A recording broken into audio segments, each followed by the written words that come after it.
This is Diana Sullivan in Austin, Texas. One of my knitting friends, Lynn Jones, wanted to do fingerless gloves on the bulky.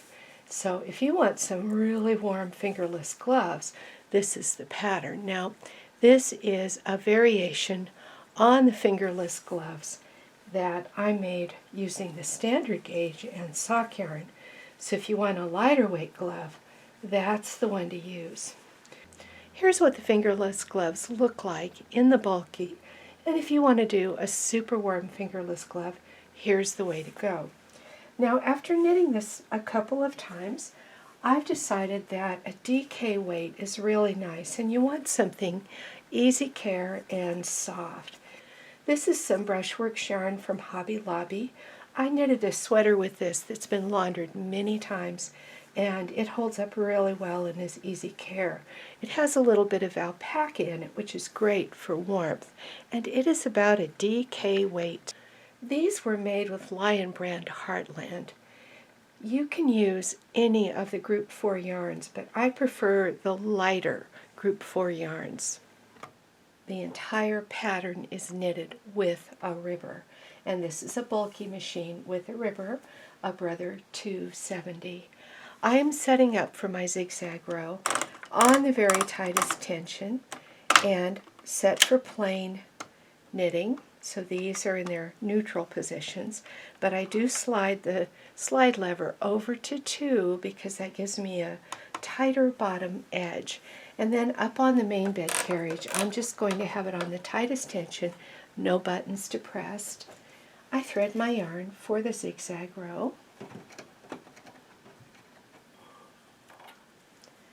And I am going to work over 39 stitches. So that is from needle number 20 on the right of 0 over every other needle, and on over to needle number 19 on the left of 0. Then on my ribber, I'm going to be in full pitch, and I'm going to pick up the in-between needles. The end needles will be on the main bed. I go from right to left for the zigzag row. I am going to hang a comb and 2 weights.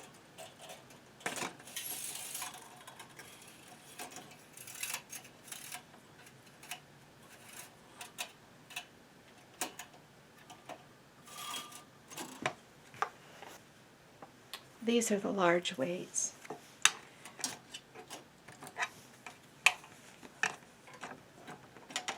It might be a little more weight than you need, but then 1 weight seems like not quite enough. Let's look at the settings for the circular rows. On the ribber, put up the right PR lever, move the slide lever back to 1, and go 1 click looser than 0.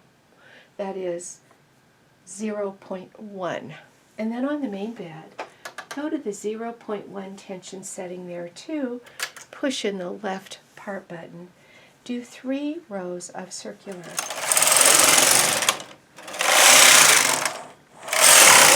Now I cancel circular on both beds, going back to the plain setting, and I go up to tension 3 on both beds.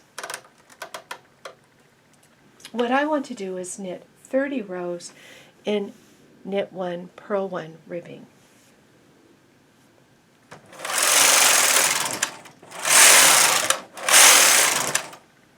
I'll be back when that's done. After that's done, I do 30 rows of English rib, which is really easy. I just change the ribber setting. I lift this PR lever here, and I slide the R lever in the middle over to P and knit my 30 rows. Now I have the wrist and the hand of one of the gloves completed, and I need to do 4 rows of plain knit 1, purl 1 ribbing. All I do to accomplish that is put this PR lever back up to R and drop this to N. So now both of these are on N, and I just do my 4 rows.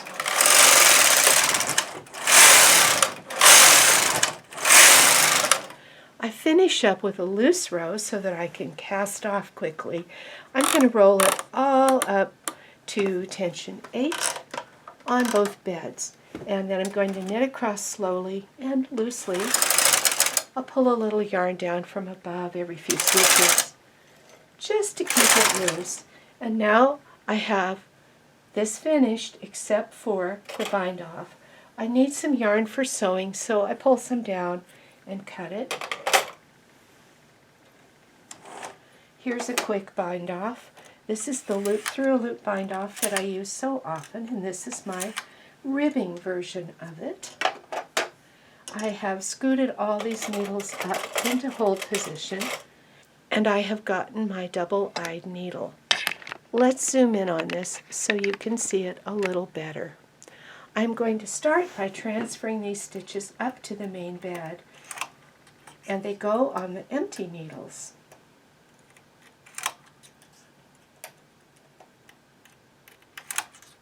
There aren't all that many stitches, so this goes quickly. I have not yet removed the weights or the comb, but I will before I start the loop through a loop bind off. I'll get all those transferred and be right back. I removed the comb and weights, and all I'm going to put on the knitting is one claw weight in the middle of the knitting, fairly far down. That'll just hold it down a little and make it easier to do the loop through a loop bind off. Now I am lowering the rubber bed, and I am putting a rubber bed cover on it, at least on the area where I'm working. That'll make it easier to do the job. I'm bringing all the needles out into hold, and then I'm getting a latch tool. I'll zoom in and show you this cast off. Here I am, ready to cast off. I'm going to work from right to left because the long loose end is over on the left. And I put my tool in this first loop, pull it off the needle, then I go in the second loop. I get the first loop down below the latch and the second loop inside the latch. That way, when I pull it off, I can easily pull a loop through a loop. And I work my way across doing this loop through a loop cast off, which I like because it looks just like a hand knitter's bind off, only maybe a little neater. So I'll get that done. At the far left end, I will pull the loose end of the yarn through the last loop and then tighten up the last stitch. Here's the finished hand. It still needs a thumb. Examine yours. The English rib has a puffy, pretty side and a plain side that just looks like ribbing. You're going to want to sew this together with the pretty side out. So now I have a hand, I need a thumb. We're going to make the thumb over 21 stitches. So let me get my ribber back up into place and pick out the needles. I will put these needles back out of work, and I will pick out the needles from number 11 on the right over to number 10 on the left. And then on the ribber, I'm going to put up the in-between needles. The end needles are, once again, on the main bed. To start my zigzag row, it's the same. Put the slide lever on 2, go to the tightest tension, and be set for plain knitting. On the main bed, tightest tension and plain knitting. Thread the carriage and knit a single row from right to left. I like to hang a clip on the loose end on my right. Then I get a short comb. Now this short comb is a standard gauge one, but these work fine on bulky machines, and many dealers do carry them. I think everybody ought to have one of these. I just find so many uses for it.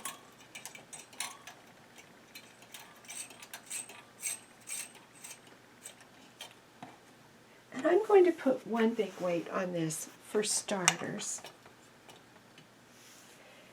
I'm going to set up for the circular rows So the right hand lever goes up, the slide lever goes back to 1, and I go to 0.1 again. The left part button goes in, I go to 0.1 again. It's exactly how you did it on the hand. I knit my 3 rows circular, then I cancel circular. I go up to tension 2, which is a little different than I did the hand, and I knit 4 rows.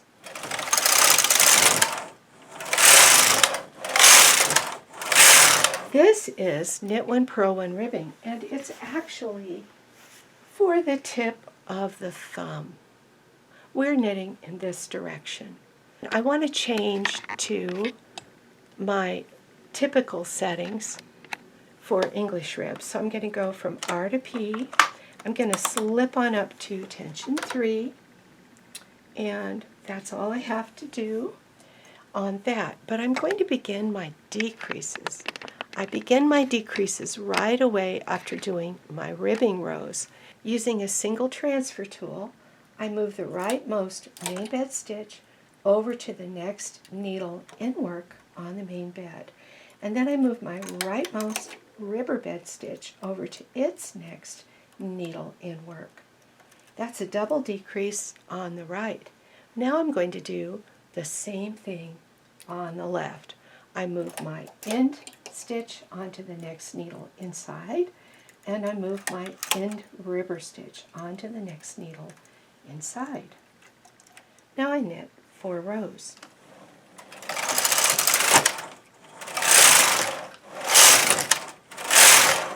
And I'm in English rib now.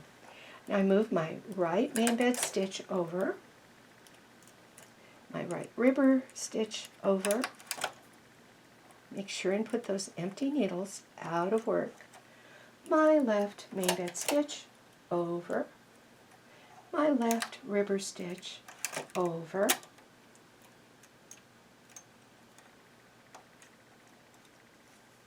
and I knit 4 rows.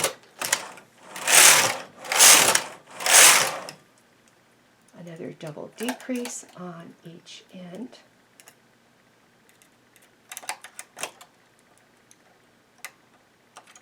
Right side's done. This is getting narrower very quickly, and you will notice that I am already down to 5 needles on the main bed and 4 on the ribber. So this weight is too much. I go get myself one of the small weights and put that in there instead. And I do my 4 rows. Now I'm going to do another decrease, just like the others. This is a wonderful pattern for developing your confidence with your ribber and confidence with doing English rib. Now I only have 5 needles total in work, and I do my 4 rows. This one's a little different. I'm going to take that weight off, and I'm going to move this rightmost needle into the center needle, the leftmost stitch into the center needle. Then I'm going to get my double-eyed tool, because both of these stitches go on that center needle too.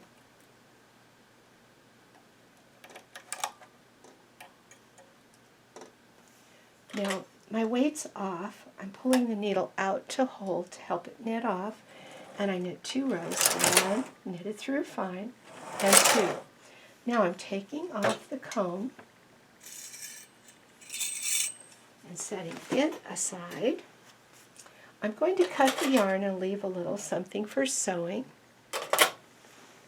And then I just pull my thumb down, down, down, down between the beds, and here's my thumb.